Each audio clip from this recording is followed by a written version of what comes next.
Muito bem, iniciaremos agora um novo módulo dentro da patologia médica, que é um dos temas mais importantes do conteúdo da patologia e da clínica médica, por que não dizer assim, que são as famosas neoplasias.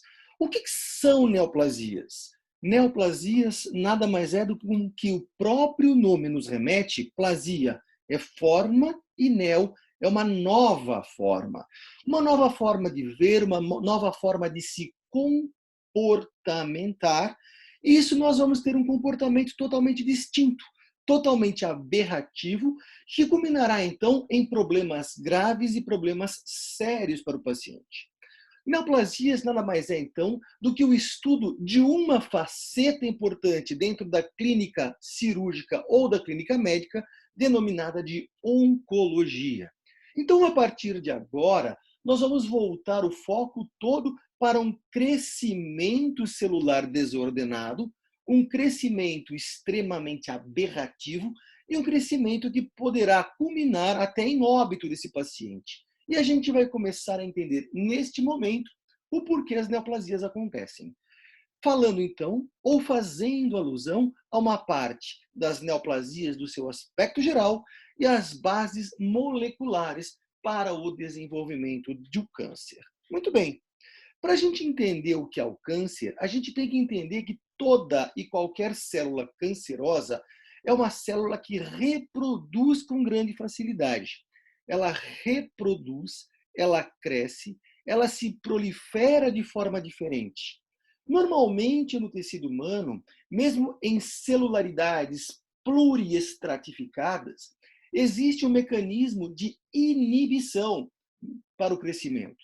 E essa inibição do crescimento se dá por inibição de contato. E quem reconhece esse ambiente que proporciona a inibição de contato, normalmente é uma partezinha na membrana celular rica em carboidrato chamada de glicocálice ou glicocálix.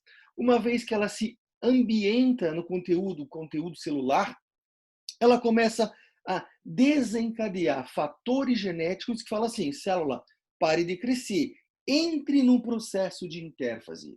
Uma das situações que acontece no câncer é promover proteínas que desobedecem o ambiente e que, consequentemente, não recebe estímulos para minimização, seja por inibição de contato ou seja para parar de crescer.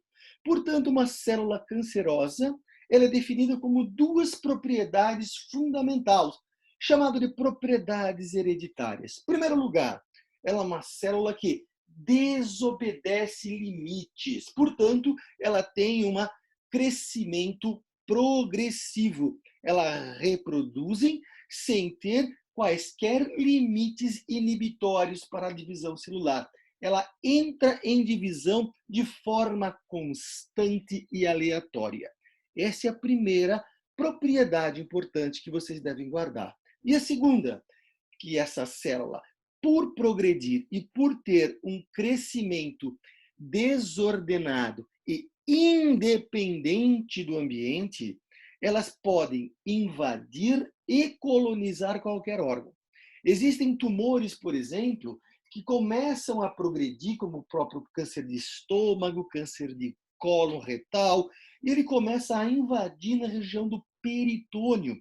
Por toda a região peritoneal, ele vai crescendo, vai invadindo, vai se espalhando, comprometendo coluna dorsal, comprometendo fígado, comprometendo áreas pulmonares.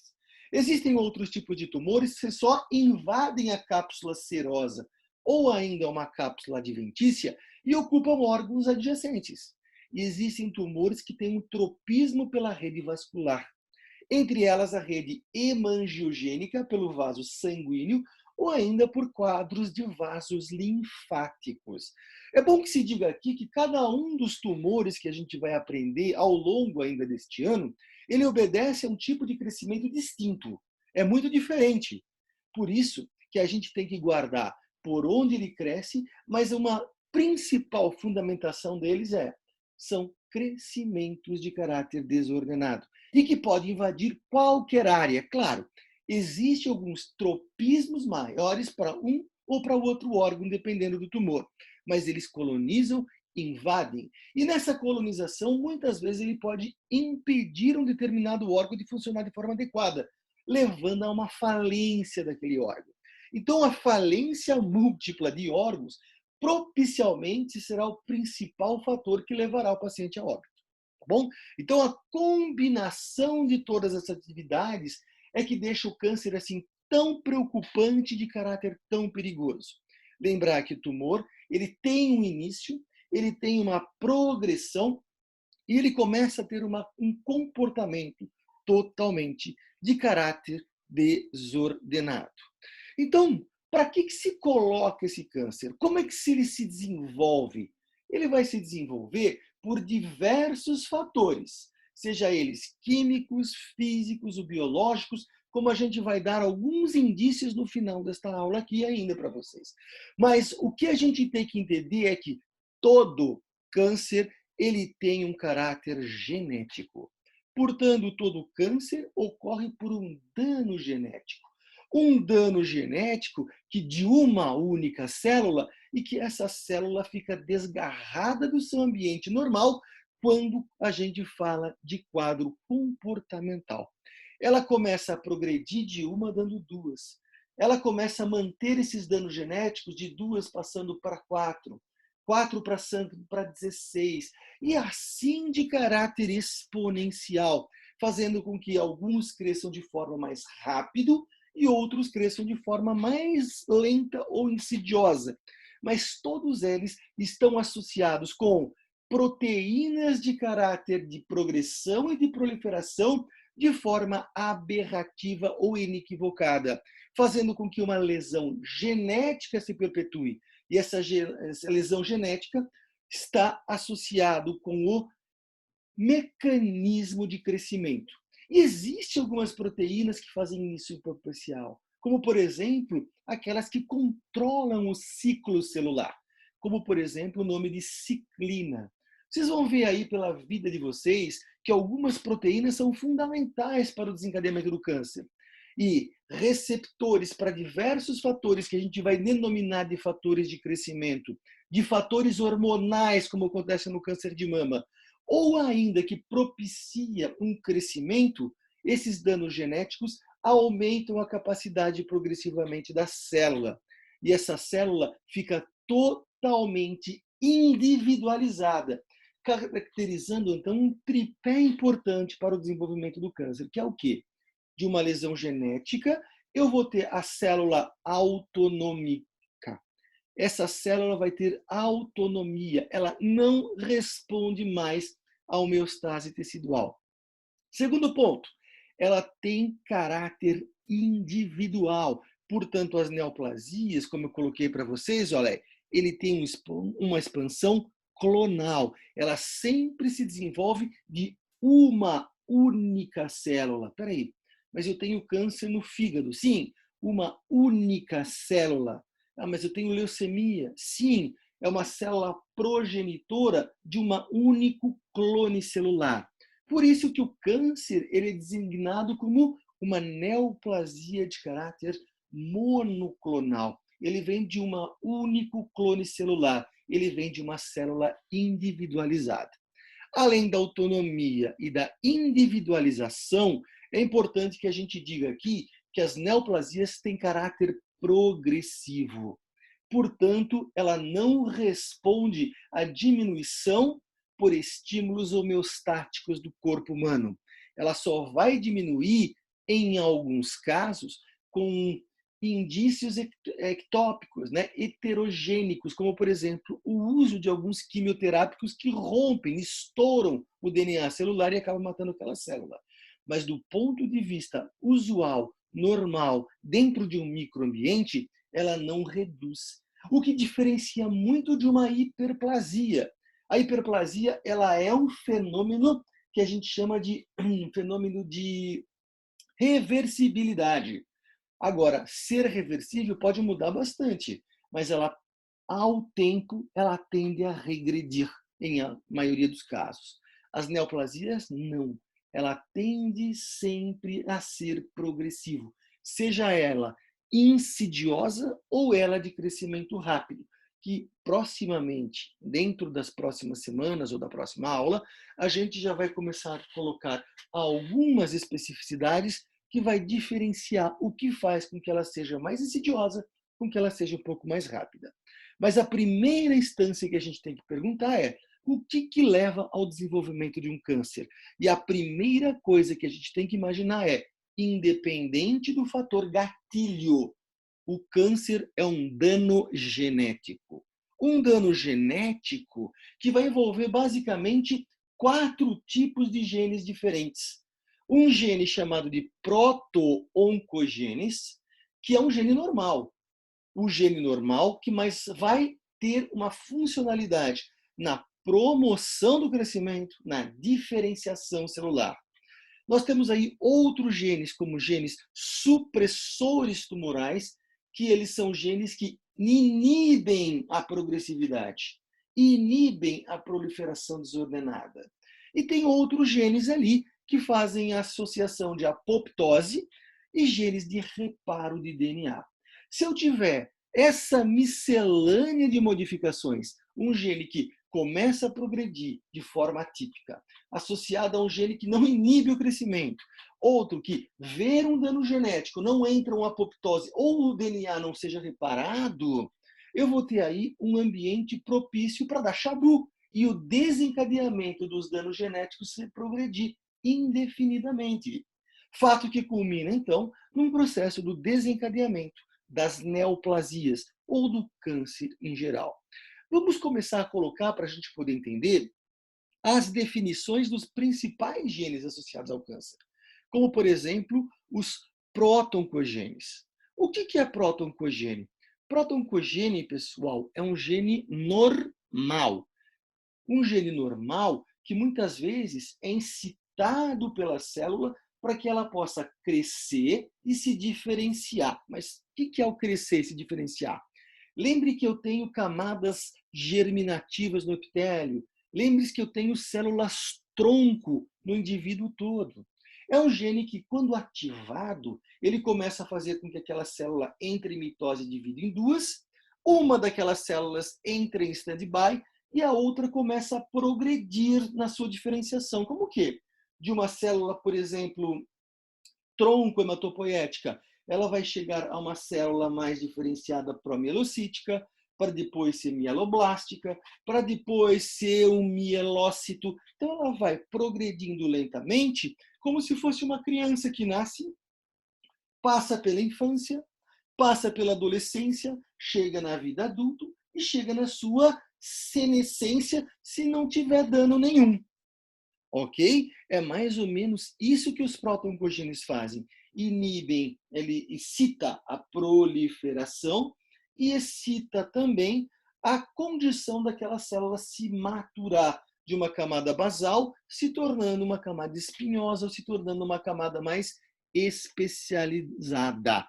Esse é a famosa ação dos proto-oncogenes, que são especializações. Os genes mais famosos, então, estão associados à família RAS. Família RAS, para você ter uma ideia, é uma proteína ligada à proteína G, ligadora da famosa GTP, né? Trifosfato de glutamina, e que pertence a uma família que caracteriza crescimento, certo? As proteínas G, elas inibem algumas moléculas e ativam outras moléculas para recepção nuclear através de segundos mensageiros. Então, ela continua ativando célula quando ela tiver mutante. Então, ao invés dela começar e inibir a partir do momento que ela faz uma ativação, uma vez que elas estão mutadas, ela começa a mandar mensagem indefinidamente. Fato que culmina, então, num processo de intensa metabolização, intensa excitação celular. Ela não consegue dosar que ela já fez o efeito e agora precisa parar, uma vez que esses genes estão mutados. E quando esses genes estão mutados, o nome muda também. Eles não são mais chamados de proto-oncogenes. Eles passam a chamar, então, oncogenes. Como é que é? Lembre que eu falei para vocês. Proto-oncogenes são genes de caráter normal. associando proliferação e diferenciação. Proliferação e diferenciação. Uma vez que eles estão mutados, eles começam a progredir e fazer, então, uma proliferação e uma diferenciação totalmente diferente do normal. Mas aí agora eles deixam de chamar próton-cogenes. Eles passam a chamar oncogenes, tá? Oncogenes. Então essa é uma diferença gritante. Próton-cogene e gene normal. Responde à homeostase. Oncogenes promovem proteínas defectivas. E essas proteínas defectivas é que está associando, então, para uma progressão chamada de progressão neoplásica. Perfeito? Tudo tranquilo?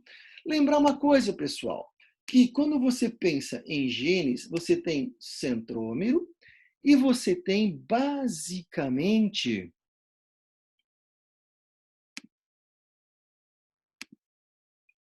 Vamos achar aqui. Onde está meu desenho? Isto aqui. Basicamente, olha aí, tá? Um alelo de uma fita dupla de DNA. Imaginem só que vocês tenham um alelozinho nesta região aqui, por exemplo. Nesta região aqui. Então, eu tenho aqui um gene e tenho aqui o mesmo gene. Em dupla, eles vão codificar proteínas. Isso significa que esses dois genes estão normal. O que é um próton-cogene? Um próton-cogene é que, de repente, eu tenho um genezinho aqui, ó, alterado. E quando eu tenho um alelo alterado nessas duplas fitas, mesmo que essa esteja normal, eu sempre vou progredir para uma proteína defectiva. Sempre vou progredir para uma proteína atípica. E sempre eu vou condicionar, então, uma mutação genética, seja ele do MYC, seja ele do RAS, seja ele de qualquer próton-cogênese, que passa a se chamar oncogene. A partir daí, ele tem a nomenclatura oncogene por proporcionar progressão e também transformação neoplásica quanto à diferenciação. Quer dizer que um genezinho só é responsável por dar chabu todo? Calma aí que a gente já vai conversar com vocês. Mas esta é a primeira ideia que eu quero que vocês guardem. Uma alteração de um proto-oncogene, de um alelo, lembrar que nós temos fita dupla. Dupla significa que nós somos diploides. Em um alelo, se eu tiver uma mutação, seja ela pontual, seja ela por translocação, seja ela por inversão, seja ela por inserção de material estranho, não importa. Se nós tivermos uma mutação, ele vai dar uma proteína atípica e, consequentemente, esse proto-oncogene será transformado em oncogenes. Perfeito? Essa é a primeira ideia que eu gostaria que vocês tivessem. Que uma alteração é suficiente para começar a produzir proteínas com incitação proliferativa. Agora, oncogenes pode ter vários tipos de mutação, como eu falei para vocês. Multiforme, pode ter translocações, pode ter até amplificação daquele gene. Ele começa a se produzir em vários e começa a dar o que a gente chama de amplificação genômica. É como o caso, por exemplo, do NMYC, em alguns tipos de cânceres que ocupam a região do sistema nervoso central, como o neuroblastoma, ou seja, um que é importante localizado no cromossomo 17, chamado de SERPB2, ou HER2-neu. É a mesma coisa, que é importante para a classificação e na própria anatomia patológica. Quando a gente tenta marcar esse gene por imunistoquímica, ele nos vai remeter uma maior ou uma menor agressividade de determinado câncer quando eu tenho essas amplificações. No caso de mama, aumento de SERPB2, consequentemente tenho pior prognóstico, ok? Isso é uma característica fundamental quando eu tenho a marcação de oncogenes. E tá, oncogene já falou que tem caráter proliferativo, perfeito. Tem caráter de alterações de diferenciação, é verdade. quer dizer que uma célula ela pode desdiferenciar? Sem dúvida nenhuma que sim. Uma vez que eu tenha a progressão de diferenciação, se esse clone celular ele começar a proliferar, ele pode entrar num processo de indiferenciação, como se pegasse, mas ao contrário, da vida adulta ela se torna uma criança. E é bom que se diga a seguinte situação: quanto mais embrionário for o clone celular, de novo, quanto mais embrionário uma célula tumoral, esse tumor, essa neoplasia, este câncer vai ter maior agressividade. Lembre-se muito bem, quando há um feto, a proliferação celular do feto ele é muito maior para o desenvolvimento entre a vida intrauterina do que uma hiperplasia no ser humano após o crescimento, a não ser no período de estirão de crescimento na puberdade, onde tem uma alteração hormonal muito crítica. Agora, a proliferação, a incitação do desenvolvimento de uma célula embrionária, ela tem um caráter que ela pode fazer o quê? Um crescimento muito rápido. E neste crescimento rápido é que ela vai nos proporcionar muito da agressividade do tumor. Portanto, outro indício importante que eu quero que vocês guardem. Quanto mais indiferenciado é o tumor, quanto mais embrionário é o tumor ou neoplasia, consequentemente, eu terei um pior prognóstico. E tá ok, eu entendi isso. Entendi também que oncogenes fazem proliferação e indiferenciação ou diferenciação. Mas quais são os produtos gênicos que um proto-oncogene, quando mutado, transformando um oncogene, pode me dar? Várias coisas. Eu posso ter fator de crescimento, eu posso ter fator de crescimento que a célula neoplásica produz, que a alimenta para ela poder crescer. Existem vários fatores de crescimento, como, por exemplo, o fator de crescimento transformante beta, que tem uma capacidade proliferativa importante. Eu tenho uma proliferação chamada de PDGF, que é uma proteína derivada de plaqueta que vai incitar o núcleo a entrar em mitose com mais rapidez. Eu tenho aí o que a gente chama de IGF-1, que também faz um aumento anabólico para a célula, para ela crescer e fazer metástase. E tem outros, como por exemplo um VEGF, como por exemplo faz com fator de crescimento endotelial vascular, que alimenta esse tumor que está crescendo. Então a gente vai ter muitos fatores de crescimento e receptores para eles, como receptores, por exemplo, para o próprio CEMIC, receptores para cada um desses fatores de crescimento que eu acabei falando, para que ele produza e se alimente, ele cresça e continue produzindo crescimento, e que esses próprios fatores provocam o quê? Uma alimentação do tumor para continuar o desenvolvimento e a ativação de proteínas para que sejam sintetizadas para produzir crescimento e mudanças nessa diferenciação celular. Tá? Então, proteínas de crescimento e também transdutoras de sinais nucleares para manter o crescimento e a diferenciação são talvez o ponto clímax quando se fala em produtos gênicos e as proteínas sintetizadas pelos oncogenes. Ok, pessoal? Então eu tenho aí várias capacidades de sinalização, como sinalização por polipeptídeos produzidos pela mesma célula. Uma vez que eu tenho amplificação, eu aumento a capacidade de produção, aumento a capacidade de amipecíclico, aumento a capacidade de proteínas de quinases que vão fazer a indução de ciclinas para aumentar o ciclo celular. Tá bem? Outra coisa importante, eu crio também um ambiente de polimerização de citoesqueleto, fazendo com que ela crie actina, com que ela possa fazer o que a gente chama de pseudopodia, que ela cria como se fosse uma membrana celular em forma de polvo, em forma de câncer. E ele vai migrando com suas próprias patas, invadindo tecidos adjacentes.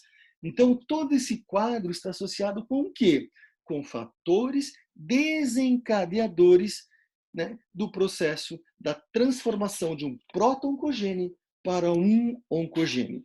E aqui, mais ou menos, diz algumas proteínas associadas com esse fator todo. Eu tenho o fator de crescimento e o receptor para ele. Ele penetra na célula, incita segundos mensageiros, o segundo mensageiro faz com que ele entre no núcleo e faça um processo de transcrição nuclear, olhando para um determinado loco gênico, falando assim, continue crescendo.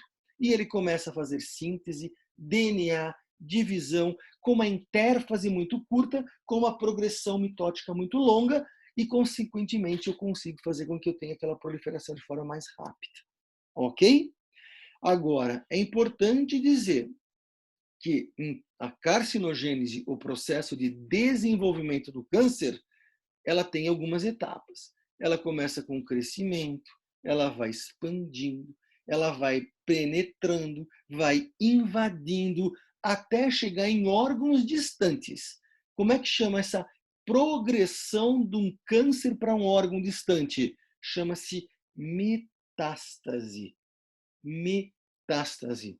Metástase é a invasividade de um determinado tipo de neoplasia, de um determinado câncer, para um outro lugar. Como assim? Eu tenho câncer, por exemplo, de próstata, com invasividade na medula óssea, ou principalmente na coluna dorsal. Então, quando eu tenho câncer de próstata localizado na coluna dorsal, as células prostáticas migraram e invadiram. E, consequentemente, este processo eu chamo-se, então, de metástase. E recordando, dano genético em uma única célula, expansão clonal, massa tumoral, isso daí é a principal hipótese que mantém e que alicerça o quadro das neoplasias. Perfeito?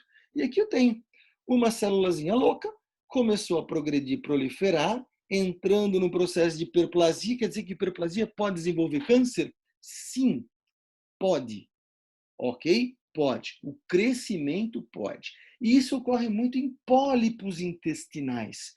É um crescimento de um determinado tipo de epitélio e que, se ele começar a ter um quadro atípico, uma célulazinha desgarrada monoclonal, ele começa a fazer uma progressão maior e proliferativa dessa célula, fazendo com que ele cresça e invada. Alguns termos ainda a gente vai ensinar vocês, como a situação do que é in situ, do que é o invasor, o que é o processo de metástase como um todo, a gente vai falando durante essa próxima aula. Então, aqui está um quadro de um fluxograma de como ocorre o desenvolvimento da neoplasia e sua progressão, desde o dano do DNA, a falha da inibição de crescimento, tá? E a progressão de um proto-oncogênio para um oncogênio, culminando, então, numa proliferação, numa invasão e numa diferenciação totalmente distinta da normalidade. Lembrar, pessoal, que a gente tem alguns preceitos das neoplasias. Algumas a gente já acabou de falar para vocês. Mas uma neoplasia ou um câncer, principalmente quando se fala em maligno, câncer designa-se malignidade. Não existe câncer benigno. Existe neoplasia benigna. Neoplasia benigna existe. Câncer já se faz alusão a uma situação maligna. Então, o que nós vamos ter de importante? Em primeiro lugar, autossuficiência de sinais de crescimento. Incitação de sinais sem interrupções. É característica da produção de uma proteína defectiva produzida por um oncogênio. Então, eles vão ignorar sinais internos, ignorar sinais externos, e ela começa a ter individualidade. Portanto, uma autossuficiência. Associado a 2, inibição com que aquela célula morra. Para que serve a apoptose? Uma célula, ela começa a reimplantar o terreno e começa a palpar, começa a tatear e falar, isso aqui está errado. Se continuar errado, eu vou progredir para o câncer. Então, eu preciso disparar o efeito da apoptose, aquilo que vocês viram nas últimas aulas. E se ela não evita a apoptose, progride numa proliferação desordenada e desacerbada. Então, esse quadro de ser instável, ser individual e ser progressivo, escapar do seu original e levar uma vascularização para a sua própria nutrição, é um ambiente perfeito para o desencadeamento e para a progressão do câncer. Aqui para lembrar vocês o que é um ciclo celular, lembrar as fases de mitose em situação e ela encurta esse período, fazendo com que ocorra mais rápido, inibindo intérfase, fazendo com que eu tenha, então, um produto de crescimento mitótico muito importante e muito intenso, sem inibições por contato, sem inibições do quadro proliferativo. Tá certo? E aqui é só para ter alguns exemplos de alguns fatores de crescimento associado a uma célula. Então, fator de crescimento epidérmico, como ocorre, por exemplo, nos tumores epiteliais, nos tumores de mama, nos tumores de glândula, seja ela endócrina ou exócrina, fatores de crescimento endotelial vascular para criar o processo da angiogênese e vascularização, e outros produtores ali para que criem mecanismos de crescimento intrínseco e também das células que estão do lado. Ok? Beleza, pessoal. Aqui só uma membrana plasmática, lembrando vocês que a situação do RAS, a sensação do RAS, pode produzir segundos mensageiros e ativação nuclear direta pelo fenômeno de ativação transcricional. Ok? Mas veja bem, eu falei então que um único dano genético era plausível de acontecer o seguinte, que um gene ele vai proporcionar a progressividade e a proliferação. Verdade? Verdade. Mas sempre a resposta é não. Toda vez que eu tenho um dano genético, a célula ela tende a entrar num processo que a gente chama de pontos de checagem. Pontos de checagem, chamados de checkpoints. O que é esse checkpoints? É olhar entre o famoso a intérfase G1, entre G1 e S, entre G2 e a mitose. Então, nestes períodozinhos de interligação das fases, é como se o ciclo desse uma paradinha. E eu tenho aí a checagem. Uma checagem que tudo tem que ocorrer de forma organizada. E se não ocorrer de forma organizada, aí deu chabu. Então, se eu tiver qualquer mutação por dano de proto-oncogene para o oncogene, a tentativa é de proliferar. Mas antes de proliferar, eu tenho tateamento todo por um outro tipo seleto de genes, chamado de anti-oncogenes, que o nome mais utilizado na nomenclatura literária são genes supressores de tumor. Como o próprio nome diz, ele supre o desenvolvimento do tumor. Supre como? Duas coisas. Olha aí, se os proto-oncogenes fazem duas coisas, o gene supressor de tumor também é responsável por duas distintas funções. E que distintas funções são importantes para o gene supressor de tumor? Em primeiro lugar, faz os pontos de checagem. Ele checa. Se der algum pano errado, ele detecta o erro. Detectando o erro, ele fala assim: o ciclo celular não progride mais. O ciclo vai parar. Mas e se tiver um erro do G1 para S? Opa, eu tenho outra oportunidade de S para G2. E de G2 para M. Mas se chegar no M e progredir, aí já não deu mais jeito. Mas o mais importante é que eu tenho vários pontos que o ciclo é parado rapidamente, eu checo como geral, e que a gente começa a ver se tem ou se não tem dano. É como se fosse uma câmera de Big Brother. Eu consigo ficar olhando esses genezinhos à torta e à direita e a todo momento. Perfeito? Então, como é que funciona o gene supressor de tumor? O gene supressor de tumor também faz parte do código genético humano. Eu continuo tendo o nosso genominha bem distintos, olha aí, bem distintos. Só que é um gene que eu falei para vocês que são Big Brothers, aonde eu posso ter mais uma vez, os dois alelos, vamos colocar os dois alelozinhos aqui, de novo, numa mesma posição, só que tem um detalhe importante para o gene supressor de tumor. Ele, diferentemente, se eu acabar deletando um alelozinho, o outro ainda é um olho. Lembra que é um Big Brother. Eu olho com os dois olhos. Eu posso cegar um, que o outro olha e fala assim, opa, eu consigo enxergar o dano, eu consigo fazer o ponto de checagem. Por quê? Porque eu enxergo. Eu continuo produzindo uma proteína não defectiva. Portanto, aqui eu tenho um processo de recessividade. Eu preciso ter dano nos dois alelos para que eu produza uma proteína defectiva que tenha erro e que pare de observar todo esse quadro do ponto de checagem. Portanto, aqui eu enxergo bem. O grande problema é quando eu tenho esta situação. Eu tenho os dois olhinhos cegados. E existe uma propaganda antiga, né? Uma propaganda bem antiga, olha aí, que é o quê? Aquela propaganda da Sadia, que era um menininho e começava a passar o dedinho assim num presunto de uma certa companhia, vocês veem aqui, né? Mas sem propaganda nenhuma, que ele dizia o seguinte, ele reconhecia pelo tato, mas quando não tinha todo o relevo, ele não reconhecia.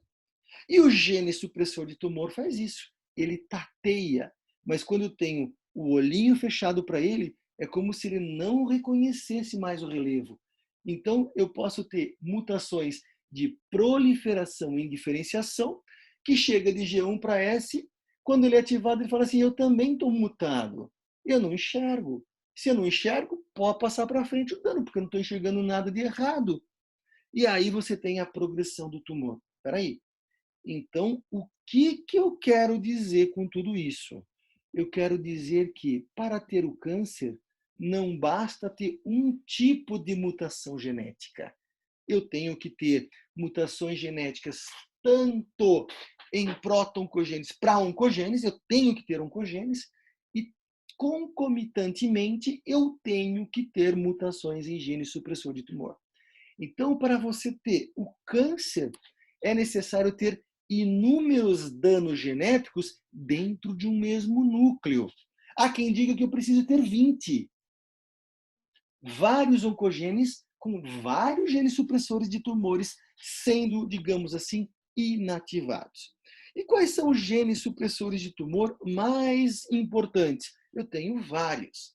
Talvez o maior representante deles seja o P53. P53 é um gene localizado no braço curto do cromossomo 17, posição 17,1P13, e ele é responsável pela integridade do genoma. Lembre-se que todo anti-oncogene, ele detecta erros e ele para o ciclo celular. O fato dele parar o ciclo celular, ótimo, inibe a progressão. Mas ele também é responsável por desencadear outras proteínas. Ele é um grande Big Brother que manda. Ó, eu estou olhando que tem erro. Então você, olha aí, vai lá e desencadeia a morte da célula. E ele também é um grande indutor de outros postos genéticos que fazem a apoptose. Quer dizer, então, que se eu tiver um anti-oncogene, não só vai progredir, como mutado, né? Se eu tiver ele mutado, não só vai deixar de ver e manter a progressão por outros danos genéticos que ele não enxerga, mas eu também vou inibir o efeito apoptótico. Então, ele tem essas duas funções importantes. Então, um dos principais genes é este gene aqui, ó, P53. E rezem para ele toda noite, porque ele, pessoal, é o grande acrobata na tumorigênese. 98, 95% de todos os cânceres, principalmente os cânceres malignos, estão associados às mutações associadas a este gene em especial. Parece que é o grande ponto culminante no desenvolvimento da maioria das neoplasias, seja de mama, seja de epitélio, seja de melanoma, seja de estômago, seja de qualquer lugar. o P53 é um grande indutor para esse tipo de câncer. E lembrar que as mutações de P53 podem ser hereditárias, constituindo algumas síndromes. E existe uma síndrome aqui, principalmente na região de Curitiba, que é muito comum de ocorrer. Entre elas, a síndrome de Li-Fraumeni.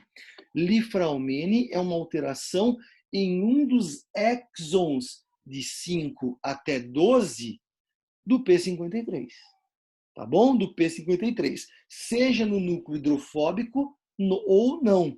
Mas o mais importante é, eu tenho uma propensão maior ao desenvolvimento do câncer. Por quê? Por causa que essa síndrome já vem com o P53, digamos assim, aberrante. E se eu tiver um gatilho, se eu tiver qualquer coisa, eu vou proporcionar o seu desenvolvimento maligno, certo? Não esqueçam do checkpoint, não esqueçam da analogia do tateamento, e se não enxergar, eu vou desencadear o próprio câncer, a progressão do câncer. Os mais famosos, como eu falei para vocês, o P53 talvez seja o grande e o mais famoso, mas o primeiro descoberto foi o gene RB, RB de retinoblastoma. Ele tem a mesma funcionalidade do que o P53. Ele também é um gene supressor tumoral, aonde ele também para ciclo e também é responsável pelo desencadeamento de apoptose via uma proteína chamada de E2F. Se eu tiver mutações nele, eu vou constituir, então, um mecanismo de não mais olhar e detectar danos, e esses danos é progredido para frente. Ok, pessoal? Ah, mas quer dizer que se eu tiver dano no P53, o RB pode ajudar? Pode. Pode fazer com que ative uma apoptose. E aí vocês começam a fazer uma intersecção de fatores e pensam, nossa, eu preciso ter muito dano para ter câncer. É verdade. Então eu preciso ter muita incitação para ter câncer. É verdade. O câncer ele é progressivo e ele fica com os resquícios mutacionais nas células tronco. Tá? Portanto, o câncer é monoclonal e muito desenvolvido pelas células tronco. E que vai se desenvolver para uma diferenciação mais especializada ou menos, através das mutações que ocorrem nele e quais são os protoncogenes mutados, ou melhor, os oncogenes que vão atuar de caráter específico. Perfeito? Tranquilos? Muito bem, aqui só uma situação importante sobre o RB. Parem, né, esse slide, leiam com um pouco mais de cuidado, porque está associado com o vírus HPV, na inativação do E2F, né, que é muitas vezes sintetizado pelo RB para fazer a apoptose, e uma vez que o vírus ele inibe a apoptose, ele incita a progressão do câncer, principalmente na imortalização do epitélio metaplásico da região do colo uterino. Perfeito? Né? Aqui fazendo uma alusão de como foi descoberta a mutação, que foi em tumores de olhos, né? Nos tumores chamados de retinoblastoma. Retinoblastoma é um tumor embrionário derivado da retina, aonde eu tenho células extremamente malignas e que a pessoa acaba perdendo o globo ocular todo, tendo que remover todo por causa desse tipo de neoplasia. E esse gene foi descoberto exatamente neste tumor, por isso que ficou homônimo ao tumor. O nome do gene mutado nesse tipo de tumor chamou-se de retinoblastoma também, tal qual os tumores. E aqui uma sensação daquilo que eu coloquei para vocês. A ativação, então, de algumas proteínas, principalmente a E2F, que vai fazer com que eu tenha a apoptose transcrita. Se eu tiver mutação, o E2F não vai fazer efeito e, consequentemente, eu vou bloquear a apoptose, facilitando, mais uma vez, a progressão neoplásica. Tá bom? Então, isso é muito importante. As situações são críticas para o desenvolvimento do câncer, mas o mais importante que eu quero colocar para vocês, eu preciso ter inúmeros marcadores, inúmeros danos genéticos junto, para que eu consiga ter o desenvolvimento do câncer efetivamente, tá? Então, os genes podem ser assim identificados em algumas síndromes cancerosas e síndromes raras. Eu já falei da Li-Fraumeni para vocês, mas existe também uma outra síndrome chamada de ATM, ou seja, síndrome de ataxia telangiectasia mutante. A pessoa tem um desenvolvimento vascular totalmente aberrante, com mutações também, mais uma vez, do P53, e que leva ao desenvolvimento de cânceres efetivamente com um índice muito, mas muito maiores. Parece que a inibição da apoptose muito está associado com o P53, mas não só com o P53. Está associado também com alguns receptores de membrana ou algumas proteínas mitocondriais, entre elas uma proteína chamada de BCL2. O gene BCL2 leva a uma supressão de inibição da apoptose. E o efeito desse gene é importantíssimo, uma vez que, quando você tem ele expresso, você começa a ter um maior índice de inibição da apoptose, fazendo com que eu tenha um quadro de eu posso ter dano, mas um dos gatilhos, uma das importantes ações é que minimiza o quadro da morte celular e a progressão dos danos efetivamente. Então, o que eu quero colocar para vocês de tudo isso que eu falei? Proto-oncogenes tem caráter dominante. Basta uma mutação, uma mísera mutação pontual. É trocar um oxigênio com dupla ligação para 2 hidrogênios que eu ferrei com aquela célula. Tá certo? Progressão de crescimento e de mudanças da diferenciação. Mas como é que eu vou minimizar o dano? Opa, gene supressor de tumor. Olha, para o ciclo, incita a apoptose. A célula morre. Se eu tiver os danos nos dois, complico. Mas lembre-se de um detalhe. Para eu ter dano nos anti-oncogênios ou genes supressores de tumor, ele tem caráter recessivo. Eu obrigatoriamente tenho que ter mutação nos 2 alelos. Um só é como se eu cegasse apenas um olho daquela proteína que será codificada. Ela conseguirá enxergar com um único olho. Tá certo? Então eu preciso ter os 2 alelos mutados para que eu possa desencadear o câncer. Um câncer que vai se desencadeando, olha aí, de um clone celular, incita a proliferação desacerbada e grande quantidade. Eu não tenho apoptose e isso vai se progredindo à medida que o tempo vai passando. Perfeito?